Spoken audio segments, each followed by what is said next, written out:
চকরিয়া চিংড়ি গেট দখলের বাধা দেয় মৎস্য চাষী ও জনপ্রতিনিধিদের বিরুদ্ধে চাঁদাবাজ ডাকাতি সহ নানা অভিযোগ তুলে মামলা দিয়ে ফাঁসানোর অভিযোগ উঠেছে।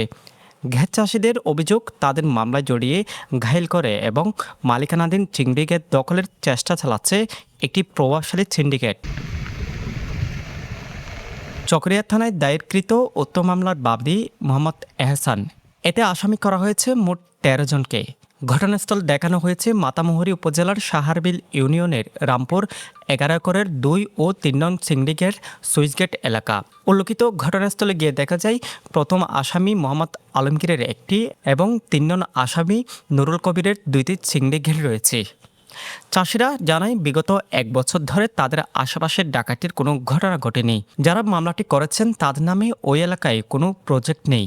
ইতারা বাইরে তুন চাঁদা নদের দেয় মামলা গজিয়ে দেয়, চাঁদা দিবল্লা চাঁদা নদে দেয়, ইতারে আসামি করিয়ে গুণওয়ালারে মামলান বুলবুজাই লুয়াইয়ে চকরিয়া থানার বুলবুজাইয়ে রে মামলান লুয়াইয়ে কোচিং সেটি বিয়ে আলমগীরের হরিয়ে গুন্যা ইবে নুর হইবে বুড়ি বস নুরস্বীর কোনো ইয়ে দিবে এসাইডে দিবে এই আজি মন্তাস্তারা যে আজি যে এই গুণা তোমার আইয়ে যে লুটপাট করি আজি চুরি ডাহাতি করি বলে ওই অবাস্তব কথা নেই বল হতা এটা হনে ১ বছরের বেশি হনে চুরি ডাহাতি না করে মানে ও চাঁদা নদের দেয়, ও তদন্ত করি এর ওল্লাই আলমগীর ভাই এল্লাই নুর কবির ভাই এল্লাই তদন্ত করি বাইর তো মানুষ আনি মানে এলাকার তো মানুষ আনি এরে অন্য জায়গার লাইকি ইয়ার পরে পুলিশ আনিয়ে পুলিশের দেখাইয়ে দে কোন সাক্ষী আর এতারা কিছু ও কিছু নয় সাক্ষী নয় তারা ফজটা নয় মায়া এতারা কিছু নয় যারা এটা সাক্ষী দিয়ে আমি বাদী হইয়ে ইতারের গুণার কোনো কিছু নয়, গুণার মালিকও নয়,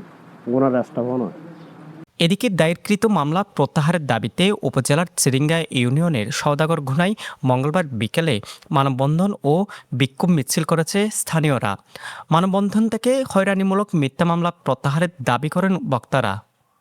আর দেশের ওয়ার্ডার মেম্বার হইতে দৌড়ি, তারপর আলমগীর হইতে দৌড়ি, কামালের হইতে দৌড়ি এনে মানে কি ফাঁসাইতো স্যার মিথ্যা মারলাম মাঝে তারা এন্দ ফর্তা হাসায় ডাহাতি নময় ডাহাতি করছে বলি হয়ে আর ফুটু সদর আলমগীর মানে কামাল তারা কয়েকজনের মানে মিথ্যা মামলাত ফাঁসাই তদন্ত গরিয়নের পরে হুমায়ুনদের মামলা দেওয়া আছিল।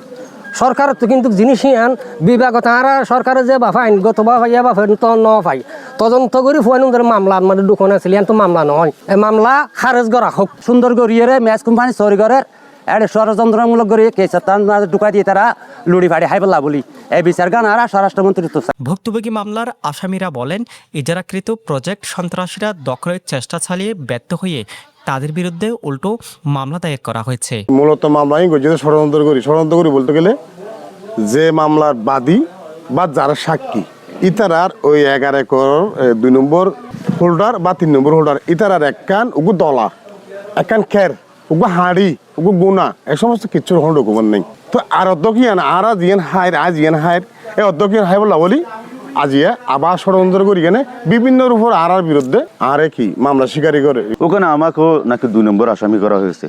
এভাবে যদি প্রভাব কাটিয়ে নিরহ মানুষকে মিথ্যা মামলা হয়রানি করে বিভিন্ন সাদাবাজি দখলবাজি করার জন্য মানুষকে দুর্বল করে জেলে ফাটানোর ফায়তারা করে সাধারণ জনগণ কোথায় যাবে আমি জানি না।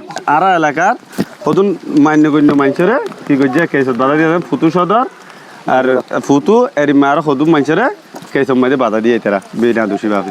এ বিষয়ে জানতে চাইলে চকরিয়া থানার ভারপ্রাপ্ত কর্মকর্তা আরিফুর রহমান বলেন নিরপরাধ কেউ যেন হয়রানির শিকার না হয় সে লক্ষ্যে নজর রাখা হবে।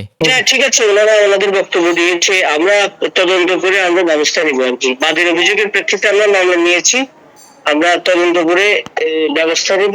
যারা যারা ঘটনার সাথে জড়িত থাকবে সেই বিষয়ে ব্যবস্থা নেব। আর তদন্ত যদি প্রমাণিত না হয় তাহলে তো বাদী যাবে, অসুবিধা নেই।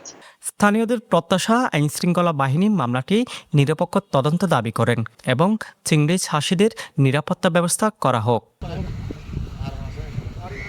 News desk, পেনুয়া।